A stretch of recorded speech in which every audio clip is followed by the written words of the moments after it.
What's going on, guys? Welcome back. It's Bro by Bear again. Today I have an elemental deck for you guys. I built it because my friends back home they play casually, so their decks aren't $500 standard decks with all the best cards kept up to date and stuff.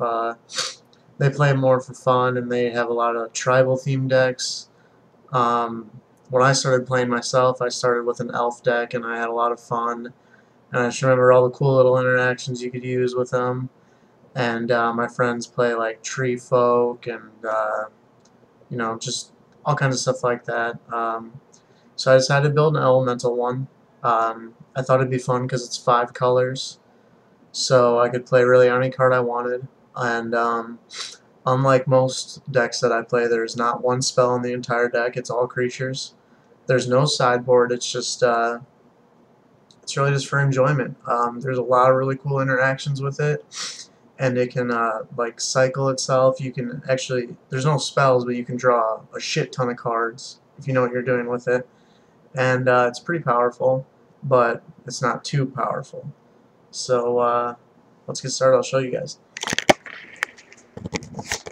The card choices are not 100% right now. Most of them are. Just giving you guys the deck at a glance for the moment. But alright, we'll start with the lands. We have 4 Primal Beyond. Gives us access to any color as long as we reveal a elemental card. And then we have Ancient Ziggurat. Gives us access to any color as long as we use that mana to play creatures. And we have only creatures, so that definitely works. Reflecting Pool. Makes 1 color of any land that you can produce. So with Vivid Lands and with Ziggurats and Primal Beyonds, we can make any color we want. So it's basically 12 5-color lands. And then 2 of each green, white, and red Vivid, which gives us access to all 5 colors as well. And then we actually have 2 forests, 1 island, 1 plains, and 1 mountain, giving us a total of 23 cards. And the only reason we need to cast black is for Horde of Notions, so we usually have access in here somewhere, so we don't have any basic of it. Let's head up to the creatures. We have 4 Birds of Paradise. It gives us any color we want, 1 drop. We actually kind of have trouble with green mana in the beginning, especially on turn 1. So I don't think I really want these in here, and they're the only non-elementals in the deck, and I don't really like that. I want it to be all tribal elementals. So I'm trying to find another 1-drop elemental that can replace this, but we'll just see where it goes. For now, it's this, but if you're going to build the deck back home, don't put these in here. Put whatever fucking elemental you want. If you want, a fatty 10-2 Nova Chaser champion with trample, put some in. I'm not against it. Like I said, I'm going to change it myself. Just not sure what yet. We have 4 Flamekin Harbingers. Actually, one of the best decks back home is my friend's tribal tree folk deck, and it's built around his Harbinger, his tree folk one, so he can search up any guy he wants for any situation. So it's kind of like a little little search engine package. I think they're really good, and we can also cycle them back with Revel Arcs, so we can just keep cycling through our entire deck. Then we have 4 Brightheart Bannerets. They're 1/1s for 2. They make each elemental spell cost 1 less to just help us get through our deck a little faster, cast things easier. Drop that. Give me a second. So those are pretty necessary.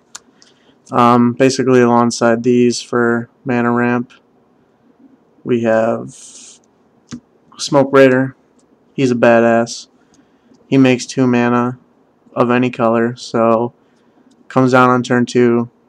Turn 3 we can cast Horde of Notions, and that card is good. and we got to be able to keep up with those big ass tree folk. So then we also have Incandescent Soul Stoke for our pumping our elementals, as well as pumping. We can pay mana to put one into play and give it haste and then sacrifice it, which is really cool. If we already have a Horde of Notions out, we can basically give things haste and then just bring them back from the graveyard anyway. So now we'll get to the power of the deck. Not really power, but powerful in a sense. Maul Drifter. We draw 2 cards, we play it. It's a 2/2 flyer, and I mean, in reality, it gives us infinite draws with Revelark. Oh, I forgot to add, in the lands, if you have Caverner Souls, definitely good for this deck, as they will cast anything in the deck and they produce any color. So I would highly recommend those. I have 3 of them. They're supposed to be in here, but they're just not because I'm kind of lazy. So if you do have access to those, even if it's casual, just put them in here so it'll help you cast your spells. Because even when you're playing casually, it's not fun if you can't cast anything. And then we have Revelarks. Helps us cycle our Mole Drifters, our Soul Stokes, our Harbingers. We can like recast pretty much anything in our graveyard, except the next couple cards I'm going to show you guys. And I think it's just a really good card all around.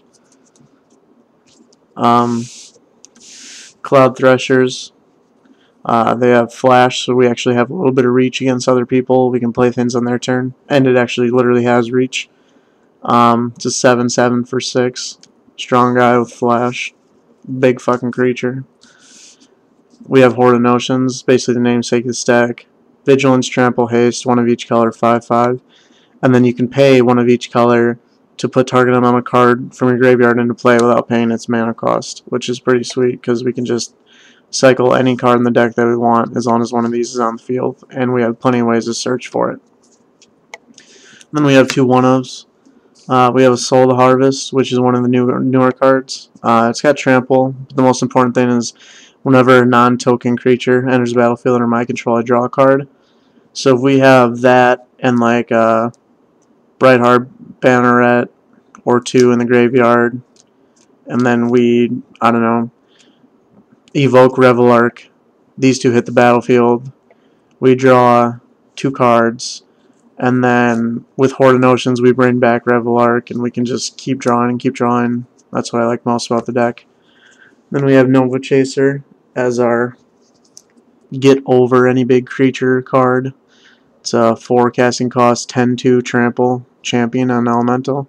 So we can rebuy our Harbingers to search up other things. We can rebuy like Revelarks and, you know, really just whatever we want. Mole Drifters to draw more cards. Cloud Threshers get another effect. This at one time, let's see if I can fix this. At one time, this was a standard deck. Back in the day, it was 5 color elementals, and it was pretty good. But like I said, now it's just for fun with my friends, and you know, it's just casual. So if you guys are into casual decks and you're interested, it's very cheap to build. The only thing that costs really more than like $1.50 is Revelark, which is a must-have. But I mean, you can trade those. Like all kinds of people have Revelarks. Besides that, just Reflecting Pool. But you don't need those. You can just put in more Vivids, and your deck will run just fine because you don't cast anything on turn 1 anyway. So it doesn't matter if it comes into play tapped or not. But that's it. I haven't been in FNM in a while, so I don't have any updates there for you guys. But I'll probably be going this week and playing with my Jund deck again.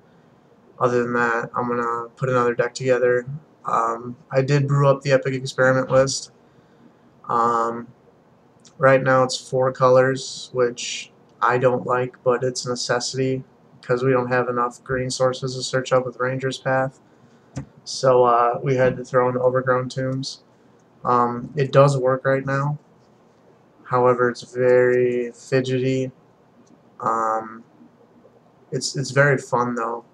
Even if you don't Epic Experiment, you can just cast World Fire and then race your opponent to burn spell, which typically will win you the game as long as you're not playing against any kind of super aggro deck. But hopefully when Gate Crash comes out, I can have that for you guys. At least until then, I'll show you the 4-color one I have brewed right now. But thanks for watching, guys. We'll see you next Monday.